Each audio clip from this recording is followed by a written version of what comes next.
all Sunni Muslims, which is 85 to 90% of Muslims worldwide, belong generally either to the Shafi'i, Maliki, Hanafi, or Hanbali school of interpretation of the Quran and Islamic law. And those different schools, they're not properly sects. They don't disagree on fundamentals. As a matter of fact, they agree on 75% of all judicial rulings. But one of the things that they all agree on is that warfare against unbelievers and their subjugation under the rule of Islamic law is part of the responsibility of the Ummah, the Muslim community worldwide. Oh, it's not in the least incorrect, and I can give you plenty of citations to that effect. Yes, ma'am? Oh, well, my name's Mary Liz. Should I lower this one? Well, I'm Catholic, and I have Muslim friends. There's a Christian Muslim unity group in Portland that I've temporarily lost track of, but because of that email virus thing. Anyway, how do we, like, when I was in high school in New York, we learned that there was Judaism, Christianity, and Mohammed was Christ's last prophet. You learned that? Like, Yikes. Mohammed is his prophet. It was, You learned that in Christian school?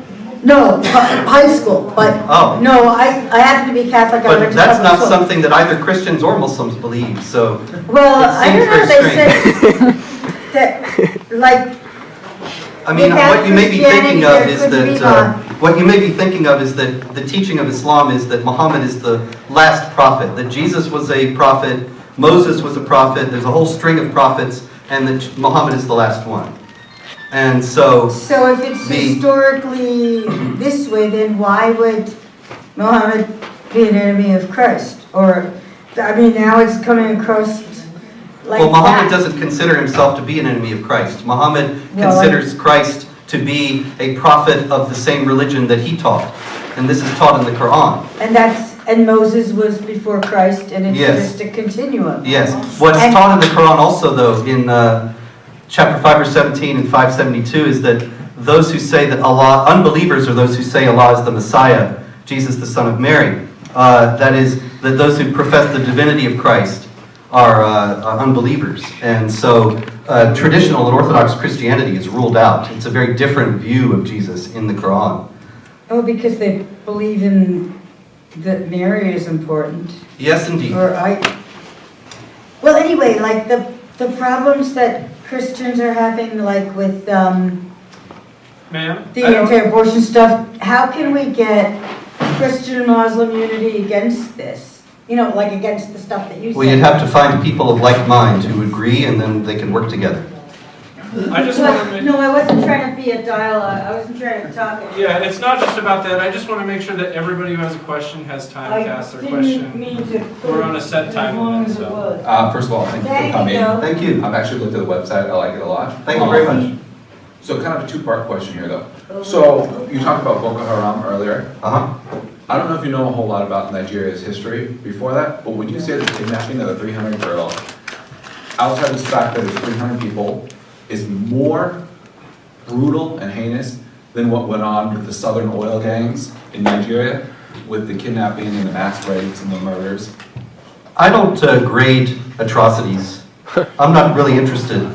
There are plenty of, you want to find atrocities, there are plenty of them to go around. Boko Haram itself murdered 2,500 people in the first 3 months of 2014 alone. So the schoolgirls, it's nothing singular. And if you were trying to get at the point of saying other people do bad things too, then by golly, you're right. Well, I was just trying to point out that Nigeria has a long history of extreme violence and extreme human rights violations. Indeed. Both on the militants, the oil gangs, and the government Yep. side.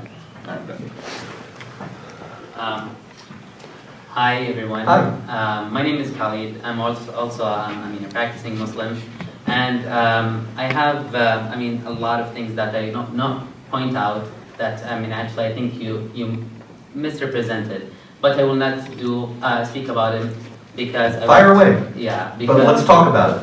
Yeah, because you actually asked us not to give another lecture. I just wanted to point to one fact that I think it's really important for everyone here in the room to know it. There are, you know how many Muslims in the world now? There are 6 billion? There's almost 1 to 1.5 billion Muslim in the world. Yeah, that's That's people. 1 of every 5 persons in the universe. And if the thing is, that's a lot of people. In any community with a lot of people, you will find some parts or groups that really misrepresenting whatever they say that they represent. You mentioned the Boko Haram, for example. Every government that I know of back in Islamic world condemned what they did. Can you explain how they're misinterpreting the passages about the captains of the right hand? I will just continue. I cannot, if I get interrupted, I cannot continue my thought. Can you just? Well, I just asked you a question. Yeah, just give me a minute. You've been talking for an hour and a half. Well, this- No, not I'm sorry. Okay, I'm asking for a minute. You're interrupting him when he's Okay, talking. why don't we go to the gentleman behind you? So, Yeah, Can I this is, speak I'm for a sorry, minute, sir. please? I'll I have a schedule a question. lecture, I'll be glad to I come. have- Just ask a I have a question. question. It's a Q&A. Ask the question. Just ask a question. I have a question. No lecture. I'll just let him do a little more. Trying to, but he keeps interrupting him. So- Stop interrupting him, I'm sure you So- can finish. Ask the question. Perfectly reasonable question. So, okay, my question is, why did you choose to, bring small group of people and associate them with Islam's? For example, when you say Boko Haram and other Muslims groups thinking of kidnapping girls Yeah. and use them as slaves, while you also do not tell people that one out of 5 people in the universe are Muslims. Me, I'm for example here in the Universe? States. I do not kidnap your girls. I actually treat your girls. I'm a medical doctor, and I treat your I'm not going to children. congratulate everybody. Yeah. So what I'm trying to say, sir, and everyone here, is that terrorism is not only affecting the West or whatever. We actually also been affected by terrorism. Terrorist is not representative of Islam. too long, shut up! So this is educated kind of thing, and this is what when you said about the First Amendment and freedom of speech. Thank you, everyone. Okay, now in response Thank to your you. question, obviously you don't want the answer because you're walking out, but I'll answer it for the other people here. Why do you associate Islam with groups like Boko Haram? This is a very common thing for people to say. As a matter of fact, the Grand Mufti of the Caucasus recently complained that the West was so Islamophobic that they actually have people who link Islam with terrorism. Now, that's the same thing that the gentleman was just saying that I was doing. Said, why do you associate Boko Haram with Islam? But the fact is, Boko Haram associates itself with Islam. It's not I who made that up. They themselves decided to call themselves the Congregation of the People of the Sunnah for Dawah and Jihad, with Sunnah, Dawah, and Jihad being core Islamic concepts. And they themselves have repeated and reiterated many, many times that what they are doing is by and for Islam. And so also did the hijackers on 9/11, who explained that what they were doing was in service of Islam. And I actually have the quotes here that I marked for just this contingency. Khalid Sheikh Mohammed, the namesake of the gentleman who left, and the other 9/11 plotters, whose trial just goes on interminably, they actually wrote a response to the indictment. There's a 9-point indictment under which they are standing trial. And in 2009, they wrote, "The Islamic response to the government's 9 accusations." And this is part of it. "Many thanks to God for his kind gesture and choosing us to perform the act of jihad for his cause and to defend Islam and Muslims." So who's associating Islam with the act of terror they plotted and planned out? Is it me or is it them? "Therefore," they go on, "killing you and fighting you, destroying you and terrorizing you, responding back to your attacks, are all considered to be a great legitimate duty in our religion."